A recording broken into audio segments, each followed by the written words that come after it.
मध्य प्रदेश विधानसभा चुनाव में सीटों के बंटवारे को लेकर कांग्रेस के साथ रिश्तों में आई खटास के बाद समाजवादी पार्टी ने अगले वर्ष होने वाले लोकसभा चुनाव में उत्तर प्रदेश में सीटों के तालमेल को लेकर अपना रुख साफ कर दिया है। बुधवार को पार्टी के प्रदेश कार्यालय में हुई सपा की प्रदेश कार्यकारिणी की बैठक में सपा के राष्ट्रीय अध्यक्ष अखिलेश यादव ने कहा कि वैसे तो पार्टी प्रदेश में 80 लोकसभा सीटों पर चुनाव लड़ने के लिए तैयार है, लेकिन यदि गठबंधन हुआ तो भी वह कम से कम 65 सीटों पर अपने प्रत्याशी उतारेगी। यह पहला मौका है जब इंडिया गठबंधन में शामिल सपा ने लोकसभा चुनाव में सीटों को लेकर अपने पत्ते खोले हैं। अखिलेश ने कहा कि मध्य प्रदेश विधानसभा चुनाव में सीटों के तालमेल को लेकर आखिरी समय तक उनकी कांग्रेस नेता कमलनाथ से बात होती रही। कांग्रेस ने भी माना था कि मध्य प्रदेश में 6 विधानसभा सीटों पर सपा अच्छा चुनाव लड़ेगी। इसी आधार पर कांग्रेस ने हमें सीटें देने का आश्वासन दिया था, लेकिन अंततोगत्वा कांग्रेस ने उस इकलौती सीट पर भी अपना प्रत्याशी उतार दिया जहां पिछले विधानसभा चुनाव में सपा जीती थी। उन्होंने कहा कि उत्तर प्रदेश में सपा बड़ी है, लिहाजा लोकसभा चुनाव में उत्तर प्रदेश में सीटों के तालमेल में उसकी निर्णायक भूमिका होगी। प्रदेश कार्यकारिणी के गठन के बाद हुई पहली बैठक में सपा अध्यक्ष ने लोकसभा चुनाव में पार्टी की चुनावी तैयारियों को उड़ान देने के साथ इस पर भी जोर दिया कि पार्टी पदाधिकारियों और कार्यकर्ताओं के कदम यथार्थ के धरातल पर टिके रहें।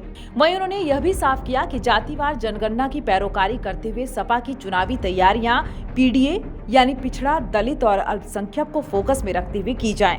प्रत्येक लोकसभा क्षेत्र में प्रभारी नियुक्त करने के प्रयोग से असंतुष्ट सपा ने लोकसभा चुनाव की तैयारियों को धार देने के लिए बैठक में प्रदेश कार्यकारिणी के पदाधिकारियों और सदस्यों को हर विधानसभा क्षेत्र के प्रभारी का दायित्व सौंपा है। विधानसभा क्षेत्र प्रभारी पर संबंधित क्षेत्र में पार्टी के बूथ प्रबंधन और सदस्यता अभियान को गति और मजबूती देने के साथ मतदाता सूची पुनरीक्षण अभियान की निगरानी की जिम्मेदारी भी होगी। उसे आवंटित विधानसभा क्षेत्र में प्रत्येक बूथ अध्यक्ष, बूथ सेक्टर और जोनल प्रभारियों का भौतिक सत्यापन करना होगा और विभिन्न कमेटियों के सदस्यों से परिचय प्राप्त करना होगा। बूथ कमेटियों का सत्यापन करते हुए यह सुनिश्चित करना होगा कि उनके गठन में पीडीए का फॉर्मूला लागू हुआ है और वह सही तरीके से काम कर रही है। उनसे विधानसभा क्षेत्र में 100 ऐसे बूथ चिन्हित करने के लिए कहा गया है जिनमें पीडीए का वर्चस्व हो और इन बूथों पर पार्टी के वोट बढ़ाने की हिदायत दी गई है।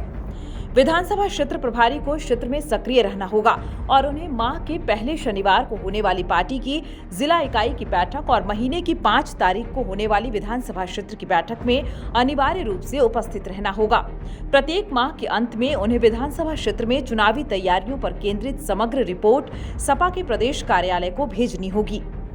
बैठक को संबोधित करते हुए सपा के प्रमुख राष्ट्रीय महासचिव रामगोपाल यादव ने विधानसभा क्षेत्र प्रभारियों से कहा कि पार्टी में रहकर उससे गद्दारी करने वालों पर नजर रखी जाए और उनसे सख्ती से पेश आया जाए। पहले उन्हें समझाया जाए और न सुधरने पर बाहर का रास्ता दिखाया जाए। जिले के अंदर कोई गुटबाजी है तो उसे खत्म कराया जाए। यह भी सुनिश्चित किया जाए कि सपा कार्यकर्ता पार्टी की लाइन पर चलें और अनर्गल बयानबाजी न करें।